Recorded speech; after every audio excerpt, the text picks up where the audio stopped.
കോൺഗ്രസിൽ ഞാനടക്കമുള്ള ഒരാളും മുഖ്യമന്ത്രി സ്ഥാനാർത്ഥിയല്ല.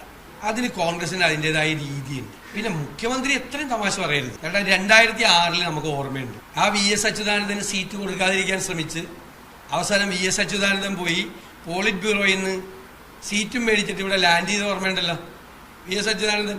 എന്നിട്ട് അദ്ദേഹം മുഖ്യമന്ത്രിയായി. ആ 5 വർഷം നടന്ന എന്താണെന്ന് നിങ്ങൾക്ക് എല്ലാവർക്കും അറിയാമല്ലോ.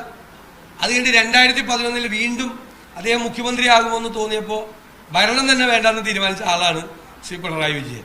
അപ്പം ഞങ്ങളെ അധികം ക്ലാസ് എടുക്കാൻ പറ്റില്ല. പഴയ കഥയൊന്നും എന്നെ കൊണ്ട് പറയിപ്പിക്കരുത്. VS പിണറായി വിജയനും തമ്മിൽ നടന്നിരിക്കുന്നതൊന്നും അത് ഞങ്ങൾ തമ്മിലൊന്നും ഉണ്ടാവില്ല. ഞങ്ങളിപ്പോൾ എല്ലാവരും കൂടി ഒറ്റക്കെട്ടായിട്ട് ഞങ്ങളുടെ പാർട്ടിയെയും മുന്നണിയെയും കേരളത്തിലെ അധികാരത്തിൽ തിരിച്ചുകൊണ്ടിരിക്കും. അതിനു വേണ്ടിയിട്ടുള്ള ശ്രമങ്ങളിലാണ് ഞങ്ങൾ ഇടപെട്ടിരിക്കുന്നത്. പുറത്ത് നിൽക്കുന്ന പാർട്ടിക്കും മുന്നണിക്കും പുറത്ത് നിൽക്കുന്ന ആർക്കും അതിൻ്റെ അകത്ത് അഭിപ്രായ പ്രകടനം നടത്തേണ്ട. കോൺഗ്രസിലെ മുഖ്യമന്ത്രി കോൺഗ്രസ് തീരുമാനിക്കും.